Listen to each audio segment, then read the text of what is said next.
कहाँ रह गई ये चंदा? अब तक तो इसे आ जाना चाहिए था। पुनीत ने अपनी घड़ी में टाइम देखा तो 9 बज चुके थे और उसने जैसे ही पीछे पलटकर देखा, चंदा खड़ी मुस्कुरा रही थी। बदमाश, डरा दिया ना हमका। देखो हम तुम्हारे लिए क्या लाए हैं। ऐसा कहकर उसने अपनी जेब से एक डिबिया निकाली।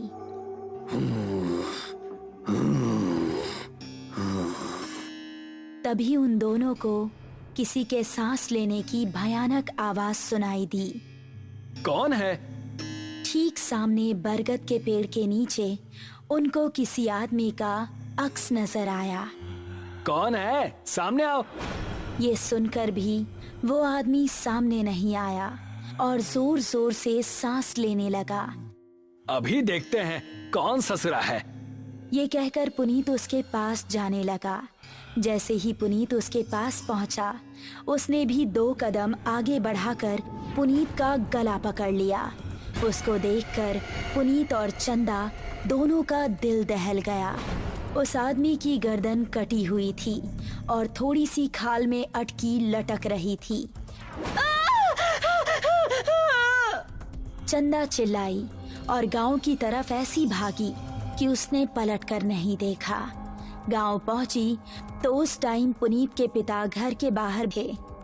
अरे चंदा बिटिया, इतनी डरी हुई काहे लग रही हो? वो पुनीत। चंदा ने हाफते हुए उनको पूरी कहानी सुनाई। पुनीत के पिता ने अपने साथ कुछ आदमियों को लिया और चंदा उन सभी को लेकर उसी जगह पर पहुंच गई। यही जगह थी वो जहां उसने पुनीत को पकड़ा था। उन लोगों ने इधर उधर नजरें घुमाई तो कोई आकर उसी जगह पर पहुंच गई। यही जगह थी वो जहां उसने पुनीत को पकड़ा था। उन लोगों ने इधर उधर नजरें घुमाई तो कोई आसपास नजर नहीं आया। तभी चंदा की गर्दन पर ऊपर से कुछ टपका। उसने हाथ लगाकर देखा तो वो खून था। पेड़ की डाली के ऊपर पुनीत की बिना गर्दन की लाश टंगी हुई थी और उससे खून टपक टपक कर नीचे गिर रहा था। शहर से दूर एक छोटा सा गांव सरूपुर। रात के समय सभी अपने अपने घरों में आराम कर रहे थे। बाबूजी, हम जरा अपने दोस्त महेश से मिलकर आ रहे हैं। उसकी तबीयत जरा ठीक नहीं है ना? ठीक है, लेकिन जल्दी आना। जी बाबूजी। ऐसा कहकर वो खुश होता हुआ घर से निकल गया। आज तो सारे दोस्त मिलकर मस्त पार्टी करेंगे, मजा आ जाएगा। जंगल का रास्ता पकड़ लेता हूँ, जल्दी पहुँच जाऊंगा। अभी वो जंगल में आगे बढ़ ही रहा था कि पीछे से उसको आवाज आई। अकेले ही पार्टी करने जा रहे हो? हमका साथ लेकर नहीं चलना है क्या? अरे अर्पणा और दिव्या, तुम दोनों क्यों हर बार हमारे पीछे पड़ जाती हो? हमका साथ लेकर चलते हो कि बोले अभी तुम्हारे बाबूजी से? अरे नहीं नहीं मेरी माँ, चलो मेरे साथ। थोड़ी देर चलने के बाद वो तीनों एक जगह पहुँचे जहाँ रामू और महेश बैठे हुए थे। अबे ये क्या, तू फिर से लड़कियों को साथ ले आया? क्या करता है यार, हर बार की तरह इस बार भी धमकाने लगी थी दोनों। अब क्या करें, हम दोनों को भी अब पार्टी की आदत पड़ गई है। चलो थोड़ी सी शराब पी ली जाए। उसने पास ही रखी बोतल खोली और गिलासों में शराब पलटने लगा।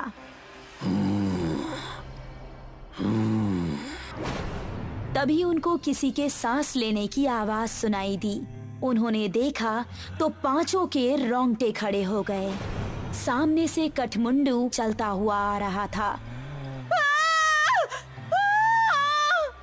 उन्होंने कदम बढ़ाए ही थे कि तभी कठमुंडू ने दिव्या को पीछे से पकड़ लिया।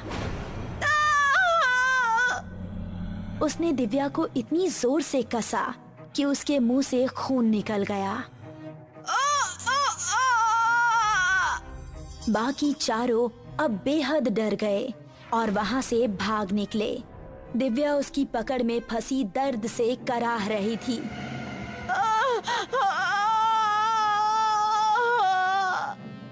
उसने दिव्या को जमीन पर धक्का दिया और उसके ऊपर आ गया।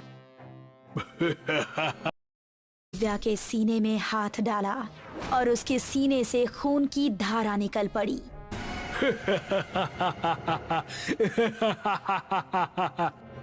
बाकी चारों इतना डर चुके थे कि उनको खबर भी नहीं थी कि वो किस दिशा में भाग रहे हैं। वो काफी देर तक भागते रहे। अब अपर्णा की हालत खराब हो चुकी थी। वो आ जाएगा, रुकने का समय नहीं है। ऐसे कब तक भागते रहेंगे? हम जा कहाँ रहे हैं, कोई बताएगा? हम रास्ता भूल चुके हैं, हमें नहीं पता कि गांव किस तरफ है। क्या कह रहे हो तुम? फिर तो हम सबका बचना नामुमकिन है।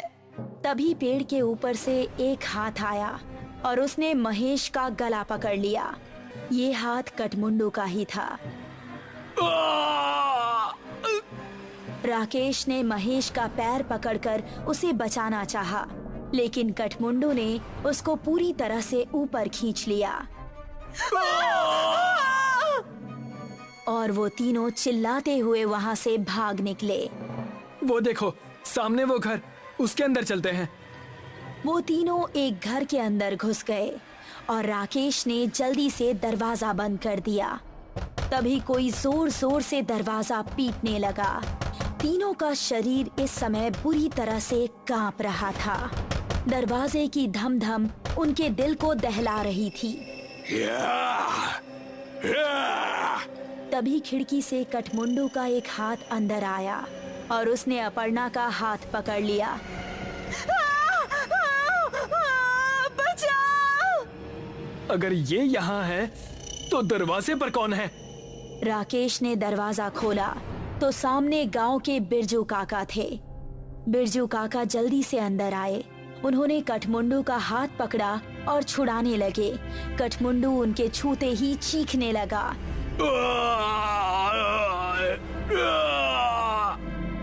वो चीखता चिल्लाता हुआ वहाँ से भाग गया। तुम ठीक तो हो अर्पणा? मैं ठीक हूँ, शुक्रिया बिरजू काका। तुम लोग यहाँ करने क्या आए थे, वो भी इस समय? हमसे गलती हो गई बिरजू काका, लेकिन ये कौन है और आपको देखते ही वो भाग कैसे गया? शुक्रिया बिरजू काका। तुम लोग यहाँ करने क्या आए थे, वो भी इस समय? हमसे गलती हो गई बिरजू काका, लेकिन ये कौन है और आपको देखते ही वो भाग कैसे गया? ये कठमुंडू है। ये सुनकर वो तीनों एक दूसरे का मुंह देखने लगे। बहुत सालों पहले हमारे गांव में एक डाकू पल्लव सिंह का बड़ा खौफ था। गांव में एक बूढ़ी औरत रहती थी जिसका एक ही बेटा था। उसने धूमधाम से अपने बेटे की शादी की। शादी के अगले ही दिन डाकू पल्लव सिंह ने हमला बोल दिया। उसने पति और पत्नी दोनों को मार डाला और सारे गहने लूट लिए। अपने बेटे और बहू को मरता देख बुढ़िया तड़प उठी। पल्लव सिंह, जिस सोने के लिए तूने मेरा परिवार उजाड़ दिया, यही सोना तेरे लिए अभिशाप बन जाएगा।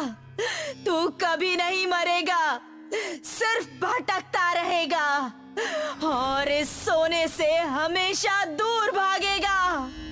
ये सुनते ही पल्लव सिंह हंसता हुआ वहां से चला गया। कुछ दिन बाद पल्लव सिंह के ही एक आदमी ने उस पर हमला कर दिया। वो उसकी जगह सरदार बनना चाहता था, लेकिन पल्लव सिंह तलवार के हमले से भी नहीं मरा। उसकी गर्दन आधी ही कटी और थोड़ी सी खाल में अटक कर रह गई। उसने अपने सभी साथियों को मार गिराया। उसने अपने उंगलियों में जितनी भी सोने की अंगूठियां पहनी थी वो गर्म होने लगी और उसके हाथ जलने लगे।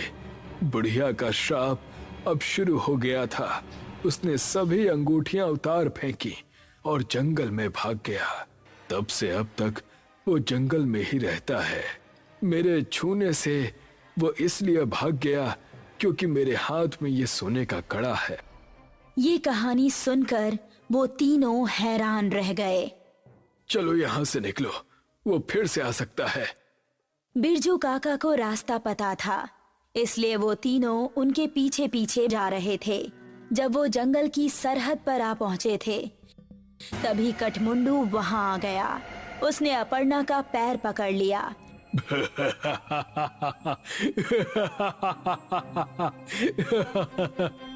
तभी राकेश ने बिरजू काका के गले पर नजर डाली। उनके गले में एक सोने की चेन भी थी। उसने चेन को उनके गले से उतारी और कठमुंडू की टूटी हुई गर्दन में डाल दी। उसने चेन को गले से उतारने के लिए जैसे ही छुआ तो उसके हाथ भी जलने लगे।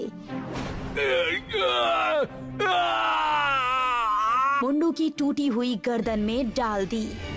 उसने चेन को गले से उतारने के लिए जैसे ही छुआ तो उसके हाथ भी जलने लगे।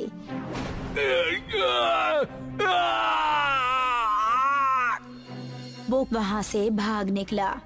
उसके बाद वो चारों गांव के अंदर ही जाकर रुके। जब उनको देख गांव वाले इकट्ठा हुए तो उन्होंने सबको अपने साथ बीती हुई घटना सुनाई। वो दिन था और आज का दिन है। गांव के सभी लोग हमेशा अपने साथ सोने की कोई ना कोई चीज जरूर रखते हैं और अभी भी उनको जंगल में कहीं ना कहीं कठमुंडू नजर आता ही रहता है। बहुत पुरानी बात।